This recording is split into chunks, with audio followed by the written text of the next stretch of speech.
ಕೂರ್ಗ್ ಬಜ್ನ ಎಲ್ಲ ವೀಕ್ಷಕರಿಗೂ ನಮಸ್ಕಾರ. ಇವತ್ತು ನಾವು ಹೆಮ್ಮೆಯಿಂದ ಮಾತಾಡ್ತಾ ಇರುವಂತಹ ವಿಷಯ ಏನಪ್ಪಾ ಅಂತ ಹೇಳಿದ್ರೆ, ವಿಶ್ವದ ಗಮನವನ್ನ ಸೆಳೀತಾ ಇರುವಂತಹ ನಮ್ಮ ಕೊಡಗಿನ ಸಂಸ್ಕೃತಿಯ ಬಗ್ಗೆ.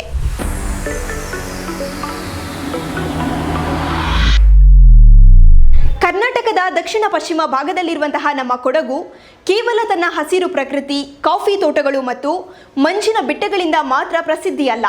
ತನ್ನ ವಿಶಿಷ್ಟ ಸಂಸ್ಕೃತಿ, ಸಂಪ್ರದಾಯ, ಆಚರಣೆ, ಜೀವನ ಶೈಲಿ ಮತ್ತು ಅತಿಥಿ ಸತ್ಕಾರದಿಂದಲೂ ಕೂಡ ವಿಶ್ವದ ಗಮನವನ್ನು ಸೆಳೀತಾ ಇದೆ. ಇವತ್ತು ನಾವು ನಿಮಗೆ ಕೊಡಗಿನ ಸಂಸ್ಕೃತಿಯ ಬಗ್ಗೆ ಒಂದಷ್ಟು ವಿಶೇಷತೆಗಳನ್ನು ಹೇಳ್ತಾ ಇದ್ದೀನಿ.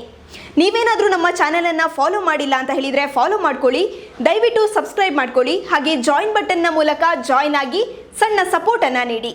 ಕೊಡವ ಸಮುದಾಯವು ತನ್ನದೇ ಆದ ವಿಶಿಷ್ಟ ಗುರುತನ್ನು ಹೊಂದಿದೆ. ಧೈರ್ಯ, ಶಿಸ್ತು, ಆತಿಥ್ಯ, ಪ್ರಕೃತಿ ಪ್ರೇಮ ಮತ್ತು ಕುಟುಂಬದ ಮೌಲ್ಯಗಳಿಗೆ ಇಲ್ಲಿ ವಿಶೇಷವಾದ ಸ್ಥಾನ ಇದೆ. ಪ್ರತಿಯೊಂದು ಆಚರಣೆ ಹಿಂದೆ ಕೂಡ ಒಂದೊಂದು ಅರ್ಥ ಇದೆ. ಪ್ರತಿಯೊಂದು ಸಂಪ್ರದಾಯದ ಹಿಂದೆ ಕೂಡ ಒಂದೊಂದು ಇತಿಹಾಸ ಇದೆ. ಮೊದಲನೇದಾಗಿ ಇಲ್ಲಿ ಧರಿಸುವಂತಹ ಕೊಡವ ಉಡುಪು. ಪುರುಷರು ಧರಿಸುವಂತಹ ಕುಪ್ಯ, ಚೇಲೆ, ಒಡಿಕತ್ತಿ, ಹಾಗೆಯೇ ಮಹಿಳೆಯರು ವಿಭಿನ್ನ ಶೈಲಿಯಲ್ಲಿ ಉಡುವಂತಹ ಸೀರೆ ವಿಶ್ವದ ಪ್ರವಾಸಿಗರ ಗಮನವನ್ನ ಸೆಳೀತಾ ಇದೆ.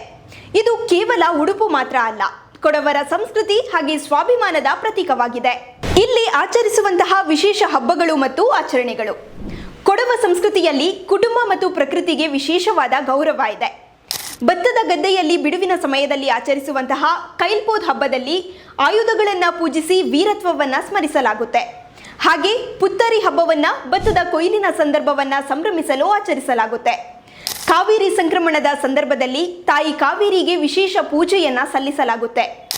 ಈ ಎಲ್ಲ ಹಬ್ಬಗಳು ಕೇವಲ ಒಂದು ಆಚರಣೆ ಮಾತ್ರ ಅಲ್ಲ, ಪ್ರಕೃತಿ, ಕೃಷಿ ಹಾಗೆ ಕುಟುಂಬದೊಂದಿಗೆ ಇರುವಂತಹ ಒಂದು ಬಾಂಧವ್ಯದ ಪ್ರತೀಕವಾಗಿದೆ.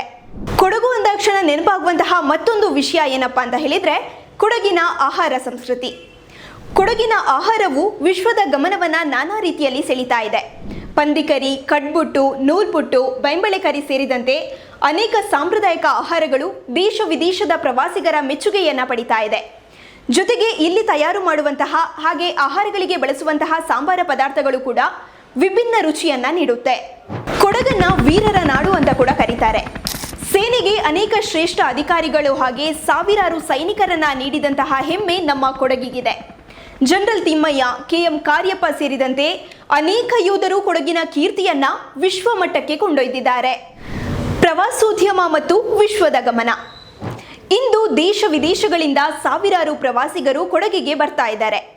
ಪ್ರಕೃತಿ ಸೌಂದರ್ಯದ ಜೊತೆಗೆ ಕೊಡವ ಸಂಸ್ಕೃತಿಯನ್ನ ಅನುಭವಿಸಲು, ಸಾಂಪ್ರದಾಯಿಕ ಮನೆಗಳನ್ನ ನೋಡಲು, ಸ್ಥಳೀಯ ಆಹಾರವನ್ನ ಸವಿಯಲು, ಹಾಗೆಯೇ ಇಲ್ಲಿನ ಆಚರಣೆಗಳನ್ನ ತಿಳಿದುಕೊಳ್ಳಲು ಆಸಕ್ತಿಯನ್ನ ತೋರ್ತಾ ಇದ್ದಾರೆ.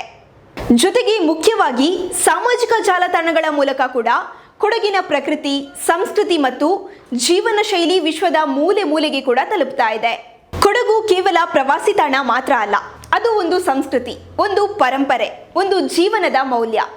ಕೊಡವ ಸಂಸ್ಕೃತಿಯ ಸರಳತೆ, ಪ್ರಕೃತಿ ಪ್ರೇಮ, ಆತಿಥ್ಯ, ಶೌರ್ಯ ಮತ್ತು ಸಂಪ್ರದಾಯಗಳು ವಿಶ್ವದ ಗಮನವನ್ನ ಈಗ ನಾನಾ ರೀತಿಯಲ್ಲಿ ಸೆಳೀತಾ ಇದೆ. ನಮ್ಮ ಸಂಸ್ಕೃತಿ ಉಳಿದ್ರೆ ಸಮಾಜ ಉಳಿಯುತ್ತೆ, ಪರಂಪರೆ ಉಳಿದ್ರೆ ಮುಂದಿನ ಪೀಳಿಗೆಗೆ ನಮ್ಮ ಹೆಮ್ಮೆ ಉಳಿಯುತ್ತೆ. ಈ ಕಂಟೆಂಟ್ ನಿಮಗೆ ಇಷ್ಟ ಆಗಿದ್ರೆ ಲೈಕ್ ಮಾಡಿ, ಶೇರ್ ಮಾಡಿ. ಮುಂದಿನ ಕಂಟೆಂಟ್ ಜೊತೆಗೆ ಮತ್ತೆ ಇನ್ನೊಂದು ವಿಡಿಯೋದಲ್ಲಿ ಸಿಗ್ತೇನೆ. ಕೂರ್ಗ್ ಬಜ್ ಅನ್ನ ಫಾಲೋ ಮಾಡೋದನ್ನ ಮರಿಬೇಡಿ.